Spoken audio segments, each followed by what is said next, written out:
Welcome to another episode of Frankly Speaking Sports Interviews. Want to remind you all that if you are enjoying these interviews, you can go to our Facebook group at Frankly Speaking Sports, as well as our YouTube channel, Frankly Speaking Sports, and listen not only to these interviews, but the podcast in its entirety. So if you're enjoying these interviews, go ahead and go to those channels and listen to our entire podcast.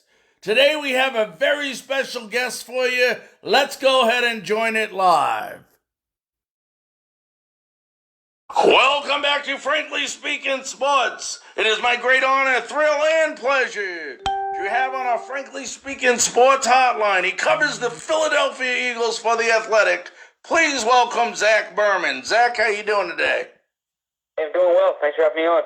Oh, thanks for being on. Hey, Zach, let me ask you this. You know, at a time, an unfortunate time in our country's history with this COVID-19 and everything, where a lot of the sportscasters, a lot of the sports writers have been relatively slow because of the cancellations of, NBA, NHL, Major League Baseball so far. For an NFL reporter such as yourself, it's actually been, overall a pretty busy couple of months, hasn't it? Yes, relatively speaking, certainly. In terms of the timing, it's the off season, obviously. And they still had free agency, they still had the draft. So everything went on mostly as scheduled. There were adjustments. You obviously aren't doing in-person interviews. You would typically go to the league meetings in March, and those didn't occur. But by and large, in terms of free agency, in terms of the draft, it's been pretty busy, and football writers really are the last ones allowed to get in line to complain right now because our jobs have remained relatively unchanged. Now, let me ask you a question before we get into some of the football and the Eagles and stuff. I can't remember how many years now. When you talk about Philadelphia fans, they tend from other people's perspective to be probably the toughest fans in the nation in professional sports. What is it about Philadelphia fans that people get that perception? Good question. I can't speak to why others have that perception. It's certainly a passionate group. It's a passionate fan base, and with that passion often comes high expectations. And it's an incredible place to play if in the times when you win, and it's probably a difficult place to play in times when you lose. There's no apathy here. There's no ignorance here. They're passionate. They want to know what's going on. They're involved. In terms of it being a tough place to play, I often say, the players, the coaches, the executives, they're the ones who dictate how the fans are feeling. When they're winning, the fans are happy. When they're losing, the fans aren't. So if you want the fans to be happy, you win more games. It's that simple. Yeah, last year, here's a team that, they win their division, the NFC East. They go 9-7. I believe they lost in the first round in the wild card game, but that's not enough in Philadelphia, is it? Well, everything needs to be taken relative to the circumstances. They kind of limped their way into the postseason. So it was an accomplishment getting there, considering where they were at the beginning of December. But based on what the expectations were going into the season, certainly not the case. I can't speak for the fans. And every fan is different in terms of what their expectations of the team were and what's acceptable. But I do think getting to the playoffs was an achievement considering where they were at the beginning of December. But that was a team that was built to be better. Right. Now, really, you can't put any blame on Carson Wentz. The guy had I think, he played every game last year, so, for all those questions about injuries and stuff were answered. Then he goes out, he throws for, over 4,000 yards, 27 touchdowns, only 7 interceptions. I mean, not a bad year for the guy. No, it wasn't, and he was playing with a decimated group of wide receivers too, and the offense was really banged up, and he turned it on late in the year. Now, there was a stretch in November when Carson wasn't playing well, and I think Carson would tell you that too. But he did turn it on, and you look at the season overall, he had a good year, and I think another year of health, another year in the system, with different players around him. There's certainly reasons to be optimistic about Carson Wentz. Now, talk about the draft a little bit. I know, obviously, they went after immediate offensive need with the wide receiver and Jalen Reagor out of TCU. You're from what was your perspective of the Eagles' 2020 draft? I thought that they had a really good day 3. I thought they had a volume and they had some intriguing prospects there. I don't object to the Jalen Reagor pick. I think he's a good player. Now, I did think that Justin Jefferson was an intriguing option there and would have made a lot of sense. But I know that the Eagles were looking for a little more explosiveness there, and so that's what they got with Reagor. The Jalen Hurts pick in the second round, I understood kind of the philosophy behind it. I disagreed with the execution of it. I didn't think this was a year for a luxury pick, and I don't know if Jalen Hurts is like a surefire quarterback. They mean that like a surefire future franchise quarterback, or the type of player that you can't pass up. But he does have a lot of potential. He does have a lot of intangibles that they like. So I can understand that pick intellectually and in terms of thought process behind it. But, if I was Howie Roseman, I'd probably go in a different direction. Yeah, we're talking to Zach Berman. He covers the Philadelphia Eagles for The Athletic. I look at this and I don't understand this situation, and maybe you can add light to it because, I follow you on Twitter. I look at, some of the tweets and the articles. What's the deal with this Jeffrey, is it Alshon? Is that how you pronounce it? The receiver over there that seems to badmouth Carson Wentz and stuff like that. I mean, is he ever going to see another snap with the Eagles? Yeah, my guess is as long as he's healthy, he will. Now he's recovered from a major injury. He had a Lisfranc surgery, and for a wide receiver, that takes a lot to recover from. That being said, I think Alshon's going to play again for the Eagles as long as he's healthy. Okay, now they still need some help at the receiver. Do you see anybody that might be available out there that they may go after? A wide receiver, no. I think they have the numbers that they're looking for there. They had a 4 players draft weekend. They still have Deshaun Jackson, Alshon Jeffrey, J.J. Arcega-Whiteside, Greg Ward. So I actually think that they have more depth at that position than they have spots. You can argue whether it's quality depth or not. But I think they're going to have some tough cuts on the back end there. So I think that there's a handful of positions that they would look to upgrade before a wide receiver. Are you comfortable with their running game, Zach? If Miles Sanders is healthy, yes. Miles Sanders is a really talented running back who continues to get better.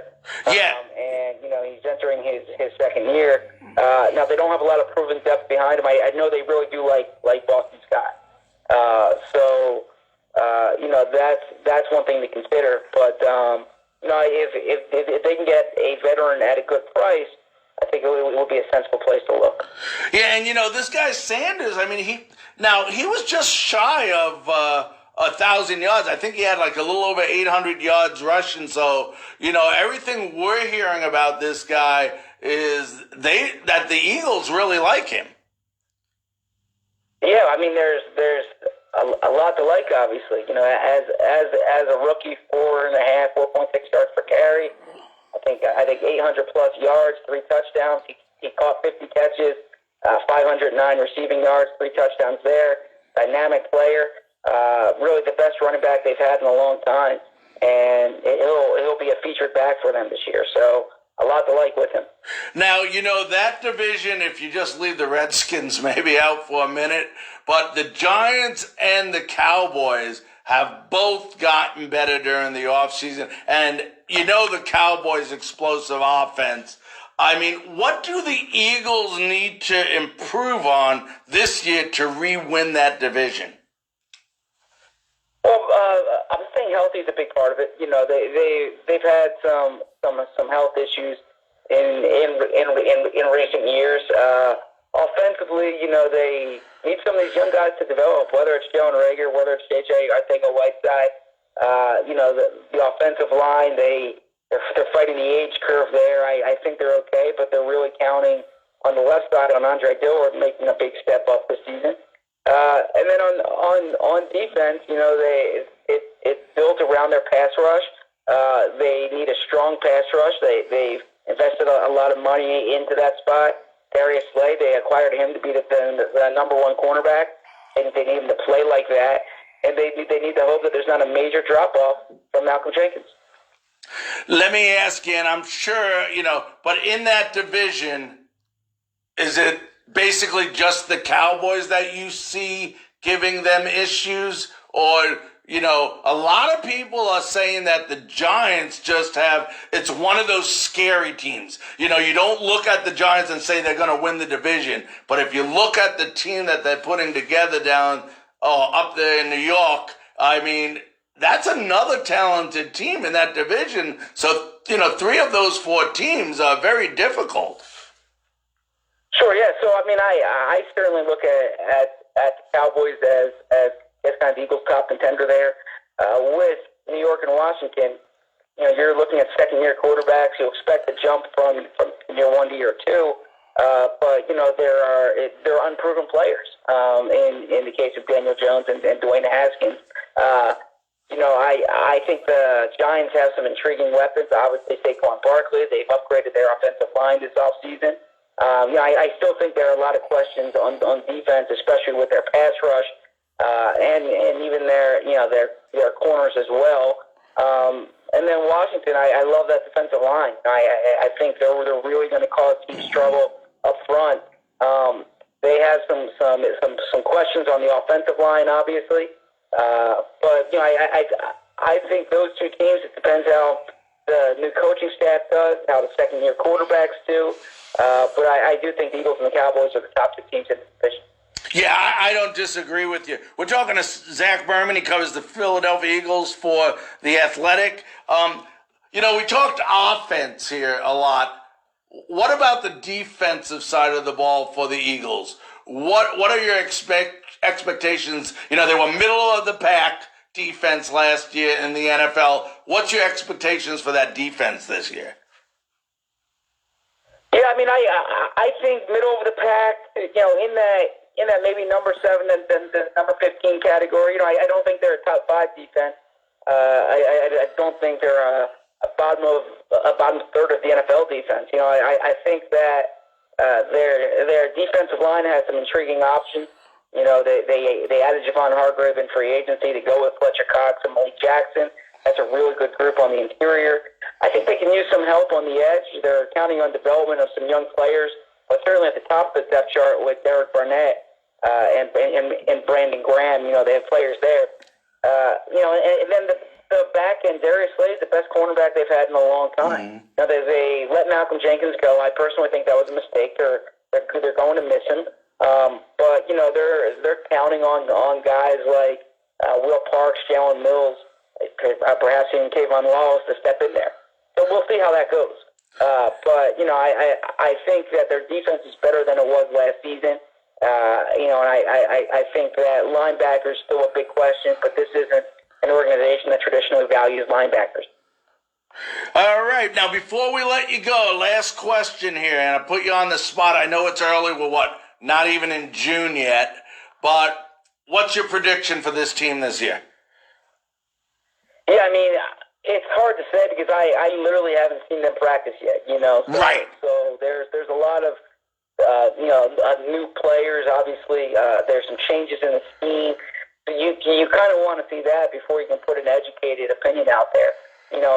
Just kind of scratching together, looking at the schedule. I think this is a team that's 9-7, 10-6, probably between let's say 8 and 11 wins. All right,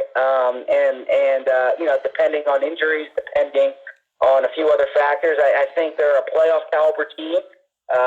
Certainly now that you have the extra wild card, I think that's advantageous because you're in a division with a team like Dallas. But I think they're going to be competing with Dallas for the NFC East. And if I had to pick which team right now, I would go with the team that has continuity in terms of the coaching staff and the scheme with an uncertain offseason. I think that can be an advantage for you. So I would give them the edge there. The other three teams in the NFC East all have new head coaches, and have made some changes there. I would go with the Eagles or the Cowboys in the NFC East, but I think they're both playoff caliber teams. All right, Zach, I want to thank you so much for joining us, taking some time out of your busy schedule to join us on Frankly Speaking Sports today. I really enjoyed it. Anytime. Thanks for having me. All right, thank you, sir. Be safe. Yeah. That was Zach Berman. He covers the Philadelphia Eagles for the Athletic.